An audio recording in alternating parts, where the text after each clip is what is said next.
Hi friends, this is Arvind. Welcome to my channel Milky Daddy.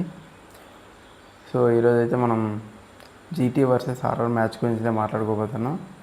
So GT అయితే వరుస విజయాలను అయితే అలాగే కంటిన్యూ చేస్తూనే ఉంది. వాళ్ళైతే కంటిన్యూగా గెలుస్తూ టాప్ 2 ప్లేస్కి అయితే వెళ్ళిపోయారు. సో వాళ్ళైతే ఇంకా ఆల్మోస్ట్ క్వాలిఫై అయిపోయినట్టుగా అనిపిస్తుంది సినారియో చూస్తుంటే. మరి ఆర్ఆర్ అయితే టాప్ 5 అయితే పడిపోయారు. వాళ్ళు మరి నెక్స్ట్ మ్యాచెస్ ఏం చేస్తారో చూడాలి. సో ముందుగా నా నుంచి ఒక రిక్వెస్ట్ ఫ్రెండ్స్, ముందుగా నా వీడియో అయితే మీకు నచ్చినట్టయితే లైక్ చేయండి, షేర్ చేయండి, సబ్స్క్రైబ్ చేయండి. నా ప్రీవియస్ వీడియోస్ అన్ని చూడండి ఒకసారి ఛానల్లో. మీకు కనుక నచ్చితే కంపల్సరీ సబ్స్క్రైబ్ చేసుకోండి. సో మీరైతే లైక్ కొట్టడం అయితే మర్చిపోకండి, ఎందుకంటే మీరు లైక్ కొట్టడం వల్ల ఈ వీడియో అనేది కొంచెం ఎక్కువ మందికి రీచ్ అవుతుంది. సో నాకైతే చాలా హెల్ప్ఫుల్గా ఉంటుంది. సో ఇది నా రిక్వెస్ట్. సో మనం అయితే వీడియోలోకి వెళ్ళిపోదాం. సో ఆర్ఆర్ వర్సెస్ జీటీ ఈ మ్యాచ్ అయితే రాజస్థాన్లో అయితే జరిగింది. సో ముందుగా రాజస్థాన్ అయితే టాస్ గెలిచి వాళ్ళైతే ఫీల్డింగ్ చేస్తామన్నారు. సో వాళ్ళైతే చేద్దామని అనుకున్నారు. కానీ హోమ్ గ్రౌండ్లో ఒక్కసారి కూడా రాజస్థాన్కి అయితే అడ్వాంటేజ్ అయితే అవ్వట్లేదు. వాళ్ళు ప్రతిసారి హోమ్లో ఆడినప్పుడల్లా ఓడిపోతున్నారు మ్యాచ్లో. సో ఈ మ్యాచ్లో ఇంకో విషయం ఏంటంటే రియాన్ పరాగ్ కూడా లేడు. సో అతను ముందు మ్యాచ్లో ఇంజూరీ అవడం వల్ల సో యశస్వి జైస్వాల్ అయితే కెప్టెన్గా ఉన్నాడు. తనకు కూడా కొంచెం కొత్త ఈ కెప్టెన్సీ చేయడం, కానీ బాగానే చేశాడు ఓ మాదిరిగా. సో ముందుగా జీటీ అయితే బ్యాటింగ్ వచ్చింది. మనకి ముందు నుంచి తెలిసిందే జీటీలో వాళ్ళ టాప్ 3 ఎంత ముఖ్యమో. సో ఈ మ్యాచ్లో అయితే అది మనకైతే క్లియర్గా కనబడింది.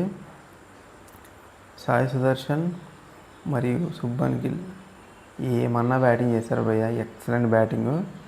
వాళ్ళైతే పవర్ ప్లేలో ఏకంగా 80 రన్స్ అయితే కొట్టారు వితౌట్ వికెట్ పడకుండా. సో అదైతే ఒక డ్రీమ్ స్టార్ట్ అని చెప్పుకోవాలి జీటీకి అయితే. సో ఆ ఇన్నింగ్స్ వల్లే వాళ్ళకు ఒక మంచి పునాది అయితే ఏర్పడింది. ఆల్మోస్ట్ వాళ్ళిద్దరు కలిసి 100 రన్స్ పార్ట్నర్షిప్ అయితే నెలకొల్పారు. సో జీటీ వాళ్ళు అయితే ఎక్కువసార్లు వాళ్ళ ఓపెనర్స్ 100 రన్స్ పార్ట్నర్షిప్ చేసిన టీమ్గా అయితే ఐపీఎల్లో ఒక రికార్డ్ సృష్టించారు. ఏకంగా 20 టైమ్స్ అయితే 100+ పార్ట్నర్షిప్ని అయితే నెలకొల్పారు. సో అదైతే వాళ్ళకి మంచి విషయం చెప్పుకోవాలి. సాయి సుదర్శన్ భయ్య ఏం మాటలు అర్థం కావట్లేదు అతని గురించి అయితే.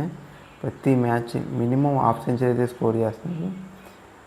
జీటీకి ద బిగ్గెస్ట్ అడ్వాంటేజ్ అంటే సాయి సుదర్శనే.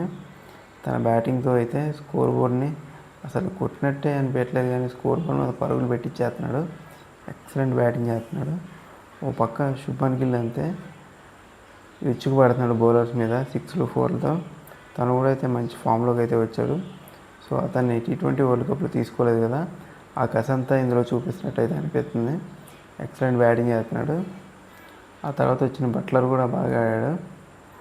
ఇంకా బట్లరే కానీ ఇంకా మన ఎవరో వాషింగ్టన్ సుందర్ అందరు కూడా వచ్చి మంచి ఇన్నింగ్స్ అయితే ఆడారు.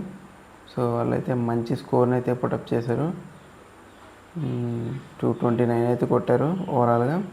ఇదైతే చాలా మంచి స్కోర్ అని చెప్పుకోవచ్చు ఆ గ్రౌండ్లో, ఎందుకంటే ఈ పిచ్లో చేజింగ్ ఎంత అనుకూలంగా అయితే లేదు స్కోర్ చేయడానికి.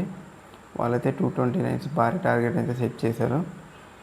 సో ఇంకా మన రాజస్థాన్ బౌలింగ్ గురించి మాట్లాడదంటే పెద్దగా అయితే చెప్పుకోవడానికి ఏం లేదు, ఎందుకంటే వాళ్ళ బౌలింగ్లో వాళ్ళ మెయిన్ బౌలర్ అయిన ఆర్చర్కే గుజరాత్ వాళ్ళందరూ టార్చర్ చూపించేశారు.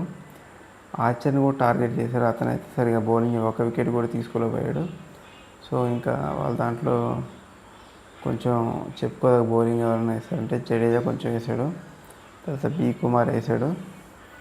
ఇంకా అంతే ఓ మాదిరిగా బౌలింగ్ అయితే పెద్దగా performance up to the mark అయితే లేదు. సో ఇప్పుడైతే రాజస్థాన్ రాయల్స్ అయితే బ్యాటింగ్ వచ్చారు. సో మనకు తెలుసు రాజస్థాన్ రాయల్స్ బ్యాటింగ్ వస్తుంటే అందరు చూపు ఎవరి మీద ఉంటుందో అతడే మన వైభవ్ సూర్యవంశీ 15 ఏళ్ళ కుర్రాడు. అసలు ఏమన్నా బ్యాటింగ్ చేశాడు భయ్య, ఒక భయం లేదు, బెరుకు లేదు. ప్రతి బాల్ కూడా 6 కొట్టాలని ఇంటెంట్తోనే అతనైతే బ్యాటింగ్ చేస్తున్నాడు. సో ఈ మ్యాచ్లో కూడా అదే చేశాడు. స్టార్టింగ్ నుంచి కూడా అగ్రెసివ్గా ఆడాడు. ఫస్ట్ బాలే 6 కొట్టాడు. సో అదైతే మనం ఎక్స్పెక్ట్ చేసిందే. తను ఉన్నంతవరకు స్కోర్ బోర్డ్ అయితే ఎక్కడ ఆగలేదు, కంటిన్యూ పరుగులు పెడుతూనే ఉంది. కాకపోతే తను మాత్రం తక్కువ ఏం కాదు, 36 కొట్టాడు.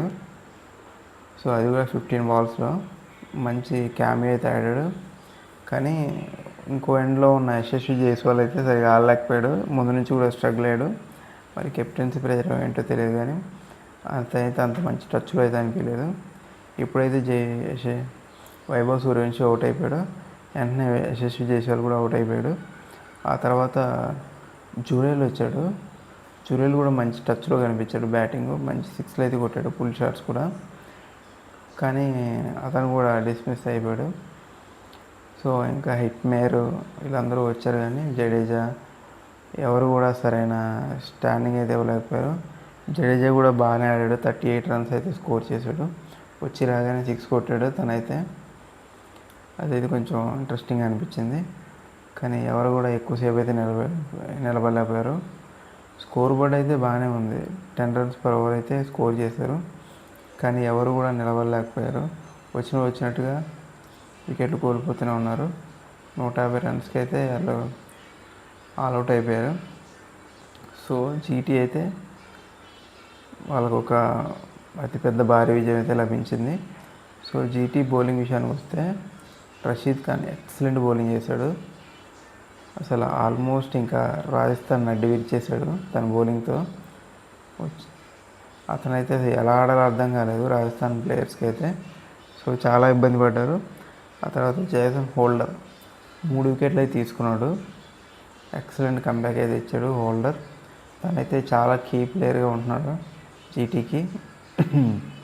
ఆ తర్వాత మనకి ఓపెనర్ పవర్ ప్లేలో తెలిసిందే, సిరాజ్ మరియు రబాడా ఎక్సలెంట్ స్పెల్ అయితే చేశారు. సో వాళ్ళ వల్లే పవర్ ప్లేలో కూడా రిస్ట్రిక్ట్ చేయగలిగారు స్కోర్ని అయితే. సో మొత్తానికైతే గుజరాత్ టైటన్స్ అయితే ఒక మంచి విన్ అయితే సొంతం చేసుకున్నారు. ఈ విన్ వల్ల వాళ్ళైతే పాయింట్స్ టేబుల్లో 2nd పొజిషన్కి అయితే వెళ్ళిపోయారు. రాజస్థాన్ మాత్రం అలాగా 5th పొజిషన్కి అయితే పడిపోయింది. చూద్దాం ఇంకా రాబోయే మ్యాచ్లో ఏం జరగబోతుందో, ఎవరు టాప్ 4లో ఉండబోతున్నారు. సో ఈరోజైతే సిఎస్కే మరియు ఎల్ఎస్సి మ్యాచ్ అయితే ఉంది. నేనైతే చాలా వెయిట్ చేస్తున్నాను దానికోసం, ఎవరు గెలుస్తున్నారని. మ్యాక్సిమం సిఎస్కే గెలవాలని కోరుకుంటున్నాను, ఎందుకంటే ప్లే ఆఫ్స్కి రీచ్ అవ్వడం కోసం. సో ఇంకో మ్యాచ్ ఏమో ఎంఐ వర్సెస్ ఆర్సీబీ అయితే ఉంది. చూద్దాం, ఇదైతే ఒక గ్రేటెస్ట్ రైవల్రీ అని చెప్పుకోవచ్చు, ఎంఐ వర్సెస్ ఆర్సీబీ. మనం రోకోన్ అయితే చూడబోతున్నాం, ఎలా ఉండబోతుంది ఇద్దరి మధ్య బ్యాటిల్ అనేది.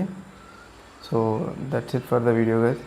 మీకు కనుక వీడియో అయితే లైక్ చేయండి, షేర్ చేయండి, సబ్స్క్రైబ్ చేయండి. Have a nice day. Bye friends.